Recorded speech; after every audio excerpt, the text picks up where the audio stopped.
አሰላሙ አለይኩም ወራህመቱላሂ ወበረካቱ። ውድ የጥናት አካዳሚ ተከታታዮች እንኳን በጤና ወደ ቻናላችን መጣችሁ። በዚህ ቻናል አማርኛ፣ እንግሊዘኛ፣ ሂሳብ እንዲሁም ሌሎችን ቋንቋዎችን እናስተምራለን ማለት ነው። ከመሰረታዊ ጀምሮ ብዙ ሰዎችን ስለለወጥን እናንተም በኦንላይን መታችሁ መማር ትችላላችሁ። በኦንላይን መማር የምትፈልጉ ልጆች ካላችሁ እዚህ ስክሪን ጋር ባስቀመጥኩላችሁ ስልክ ቁጥር ኢሞ፣ ዋትስአፕ፣ ቴሌግራም ደውላችሁ አናግሩን። አብራችሁን እኛ ጋር መማርና ማደግ ትችላላችሁ፣ ለውጥ ማምጣት ትችላላችሁ ማለት ነው በቀላሉ። ከዛ በተጨማሪ ደግሞ የኦንላይን ስራ መስራት የምትፈልጉ ልጆች ካላችሁም እዚህ ስክሪን ጋር ባስቀመጥኩላችሁ ስልክ ቁጥር ምንም አይነት ከኪሳችሁ ገንዘብ ሳታወጡ አብራችሁ መስራት ትችላላችሁ ማለት ነው። ዛሬ የአማርኛ በእንግሊዘኛ ትምህርት ነው ይዤላችሁ የመጣው። እናንተ በጥሞና በመከታተል እንዲሁም ደብተርና እስክሪብቶ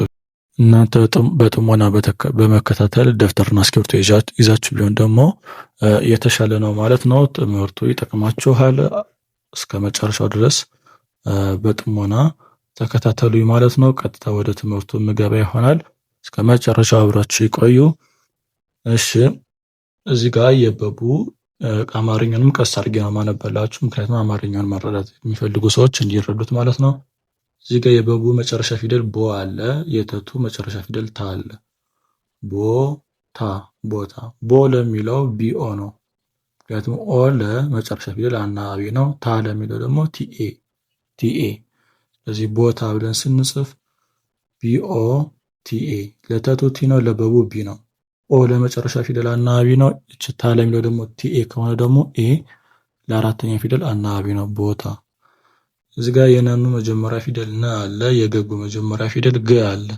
ነገ ነ የመጀመሪያ ለነኑ ኤን ነው የሚሆን፣ የመጀመሪያ ፊደል ስለሆነ ነ አናባቢው ኢ ነው የሚሆነው፣ ምክንያቱም ለመጀመሪያ ፊደላቶች አናባቢ ኢ ስለሚሆን። ስለዚህ ነ ለሚለው ኤን ኢ፣ ገ ለሚለው ጂ ኢ፣ ምክንያቱም ለገጉ ጂ ነው የምንጠቀም። ለጀጁ ካላችሁ ግን ያንኛው ጂ ይሄኛው ጂ ነው የምንጠቀም። ይሄኛው ጂ ለገጉ ነው የሚሆነው። ስለዚህ ነገ ብለን ስንጽፍ ኤን ኢ ጂ ኢ ይሆናል ማለት ነው። ተ የተቱ መጀመሪያ ፊደል ተ፣ የየዩ ስድስተኛ ፊደል ይ፣ ተ ለሚለው አሁንም ቲ ነው የምንጠቀም፣ የመጀመሪያ ፊደል ስለሆነ ቲኢ። ይ ለሚለው ደግሞ ለያዩ ዋይ ነው። ይህ ዋይ ብቻ የሆነበት ምክንያት ደግሞ አናባቢ የሌለበት ምክንያት ስድስተኛ ፊደል አናባቢ ስለማይኖረው ነው። ስለዚህ ታይ ብለን ስንጽፍ ቲኢ ዋይ ይሆናል። እዚህ ጋር ስንመጣ የገጉ ሁለተኛ ፊደል ጉ አለ። የረሩ አራተኛ ፊደል ራ አለ። ጉራ። ቅድም ለገጉ ጂ ነው ብለናል። ጂ አለ ሁለተኛ ፊደል ስለሆነ ነው አናባቢው ዩ የሆነ። ዩ ለሁለተኛ ፊደል አናባቢ ነው። ጉ ጂ አለ። ራ ለሚለው ደግሞ አር ኤ። የረሩ አር ነው። ኤ ደግሞ አራተኛ ፊደል ስለሆነ ነው። ስለዚህ ጉራ ብለን ስንጽፍ ጂዩ አር ኤ ይሆናል ማለት ነው።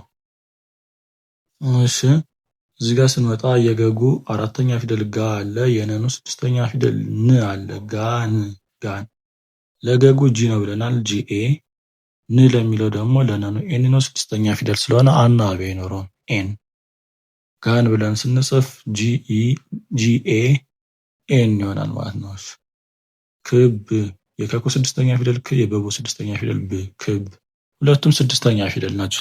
ስለዚህ ሁለቱም አናባቢ አይኖራቸውም ማለት ነው። ክ ለሚለው ኬ ነው፣ ብ ለሚለው ቢ ነው። ስለዚህ ክብ ብለን ስንጽፍ ኬ እና ቢ ይጻፋሉ ማለት ነው። እሺ፣ እዚህ ጋር የመጨረሻው ፊደል የፈፉ መጨረሻ ፊደል ፎ፣ የቀቁ ስድስተኛ ፊደል ቅ። ፎቅ። እሺ፣ የፈፉ መጨረሻ ፎ አለ። ለፈፉ ኤፍ ነው የሚሆነው፣ የመጨረሻ ፊደል ስለሆነ አናባቢው ኦ ነው። ኤፍ ኦ። ቅ ለሚለው ደግሞ ለቀቁ ኪው ነው የሚሆነው፣ ኪው ብቻ ስድስተኛ ፊደል ስለሆነ። ስለዚህ ፎቅ ብለን ስንጽፍ ኤፍ ኦ ኪው ይሆናል። ብዙዎቻችሁ ለቀቁ ኪ የሚመስላችሁ አለ። እሱ በተለምዶ እንጂ ፍጹም ስህተት ነው። የትምህርቱን አግባብ ይጠብቃል አይደለም ማለት ነው። እሺ፣ ወደዚህ ስንመጣ የተቱ አራተኛ ፊደል ታ አለ። የመሙ አራተኛ ፊደል ማ አለ።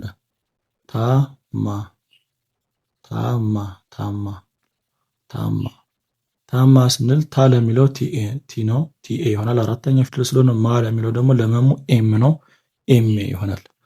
ኤ የሆነበት ምክንያቱ አናባቢው ሁለቱም አራተኛ ፊደል ስለሆነ ነው። ስለዚህ ታማ ብለን ስንጽፍ ቲኤ ኤምኤ ነው ይጻፋል ማለት ነው። ወደዚህ አሁን መግባታችን በፊት ላይክ ያላረጋችሁ ካላችሁ እስካሁን ላይክ አድርጉ። ሰብስክራይብ ያላረጋችሁ ካላችሁ እስካሁን ሰብስክራይብ አድርጉ ማለት ነው። እሺ እዚህ ጋር የነኑ መጀመሪያ ፊደል ነ አለ፣ የኘኙ ስድስተኛ ፊደል ኝ አለ። ነ ኝ ነኝ። ነ ለሚለው ኤን ኢ፣ ኝ ለሚለው ጂኤን።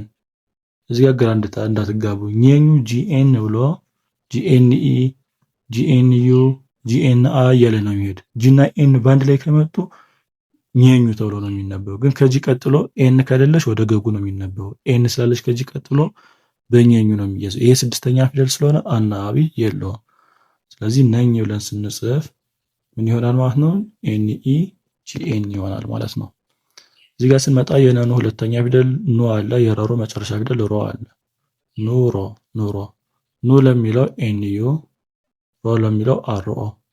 ምክንያቱም ለሁለተኛ ፊደል ዩ ነው አናባቢ የሚሆነው፣ ለመጨረሻ ፊደል ደግሞ አናባቢ ኦ ነው የሚሆነው። ለመጨረሻ ፊደል አናባቢ ኦ ነው የሚሆነው። ስለዚህ ኑሮ ብለን ስንጽፍ ኤን ዩ አር ኦ። እሺ ዛሬ የዘዙ አራተኛ ፊደል ዛ፣ የረሩ አምስተኛ ፊደል ሬ፣ ዛሬ።